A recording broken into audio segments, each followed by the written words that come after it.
Olá, seja bem-vindo novamente ao canal Profeta do Bem.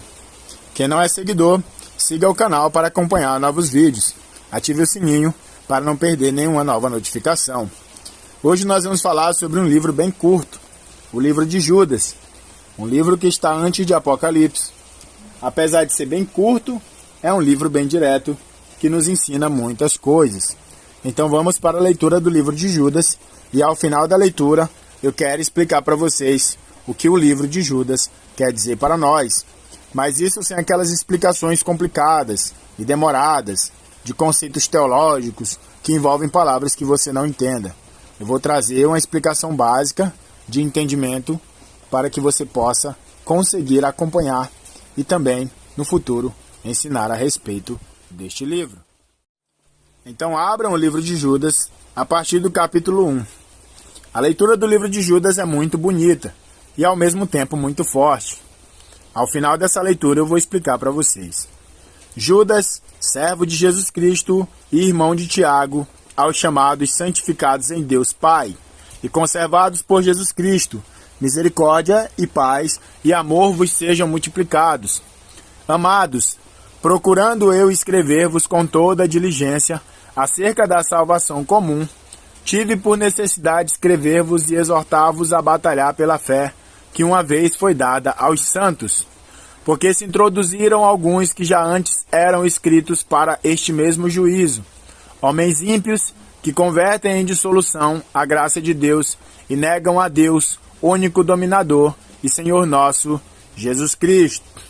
Mas quero lembrar-vos como a quem já uma vez soube isto, que havendo o Senhor salvo um povo, tirando da terra do Egito, destruiu depois os que não creram, e os anjos que não guardaram o seu principado, mas deixaram a sua própria habitação, reservou na escuridão e em prisões eternas até o juízo daquele dia.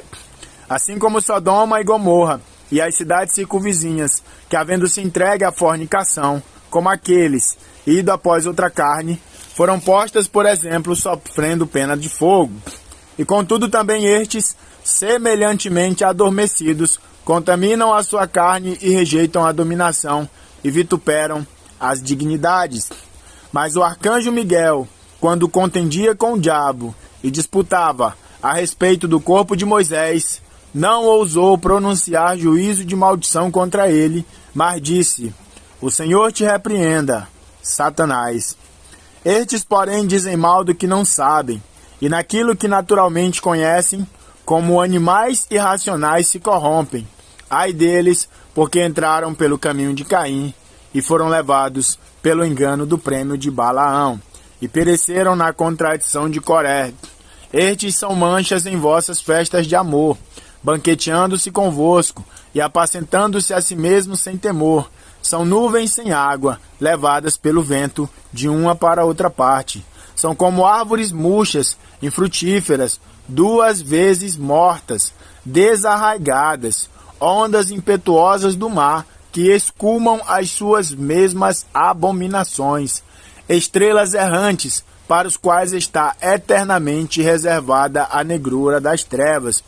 E destes profetizou também Enoque, o 7º depois de Adão, dizendo: Eis que é vindo o Senhor com milhares de seus santos, para fazer juízo contra todos e condenar dentre ele todos os ímpios por todas as suas obras de impiedade que impiamente cometeram e por todas as duras palavras que ímpios pecadores disseram contra ele.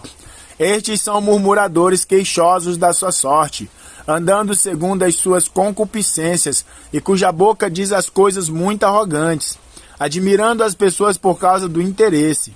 Mas vós, amado, lembrai-vos das palavras que vos foram preditas pelos apóstolos de nosso Senhor Jesus Cristo, os quais vos diziam que nos últimos tempos haveriam escarnecedores, que andariam segundo as suas ímpias concupiscências. Estes são os que a si mesmos se separam, sensuais, que não têm o Espírito. Mas vós, amados, edificando-vos a vós mesmos sobre a vossa santíssima fé, orando no Espírito Santo, conservai-vos a vós mesmos no amor de Deus, esperando a misericórdia de nosso Senhor Jesus Cristo para a vida eterna. E apiedai-vos de alguns, usando de discernimento, e salvai alguns com temor, arrebatando-os do fogo, odiando até a túnica manchada da carne. Ora, aquele que é poderoso para vos guardar de tropeçar e apresentar-vos irrepreensíveis com alegria perante a sua glória. Ao único Deus sábio, Salvador nosso, seja glória e majestade, domínio e poder, agora e para todo o sempre. Com a Epístola de Judas, nós aprendemos a identificar os apóstatas e aqueles que querem apenas desviar os membros das igrejas ou ensinar uma nova doutrina que não envolve Cristo como Salvador, mercenários e outras pessoas que não têm interesse nenhum de pregar um evangelho genuíno, mas apenas de se promover em cima do nome de Cristo, como tem acontecido tanto nos dias de hoje. A Epístola de Judas também anuncia sobre uma profecia da vinda do Messias, que se revela no livro de Apocalipse também como confirmação futura, dando embasamento de que tudo que Judas fala é verdade. Para quem e por que esse livro foi escrito? A Epístola de Judas foi escrita para os fiéis, os chamados santificados pelo Deus Pai e preservados por Jesus Cristo. Judas capítulo 1, versículo 1. A declaração inicial de Judas incentiva os leitores a batalhar pela fé contra os mestres impiedosos que haviam se introduzido na igreja para promover comportamentos imorais e ensinamentos falsos que negavam o Senhor Jesus Cristo. Judas capítulo 1, versículo 3. Quais são algumas características marcantes deste livro? Apesar de ser um dos livros mais curtos do Novo Testamento, a Epístola de Judas contém informações que não são encontradas em nenhum outro lugar da Bíblia. Judas fala sobre os anjos que não guardaram o seu estado original, como eu citei, sobre o livro que pode ser o livro apócrifo de Enoque. E também fala sobre o confronto que ocorreu entre Miguel e Lúcifer a respeito do corpo de Moisés. Esse confronto ocorreu para que o corpo de Moisés aparentemente não fosse levado para ser tratado com uma prática de adoração pagã a Moisés como provedor e Deus, sendo que o Deus verdadeiro é o Deus de Israel e não Moisés. E nesse contexto, a gente vê também o comportamento do próprio arcanjo Miguel, que não ousa falar nenhuma palavra de maldição contra Satanás, dando total autoridade de poder ao próprio Deus, falando: Deus repreenda Satanás, mostrando que o poder está no nome de Deus, que o poder é de Deus e também está no nome do seu Filho.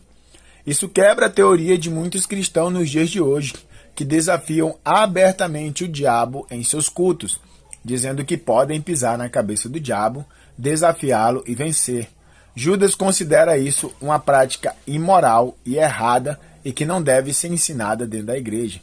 Afinal de contas, nós nunca vimos Jesus nos incentivar a desafiar o diabo, mas em todo tempo Jesus fala: resisti ao diabo e ele fugirá de vós. E na própria oração dominical, Jesus nos incentiva a pedir que Deus nos livre de tentação e que afaste Satanás das nossas vidas.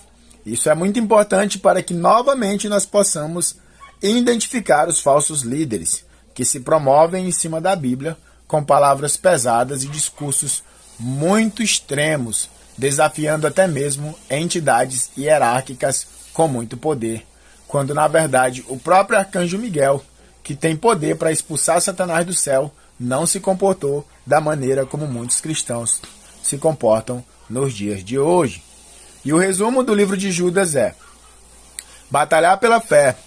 Ele explica para nós que muitos se infiltraram no nosso meio para nos desviar e promover práticas de iniquidade.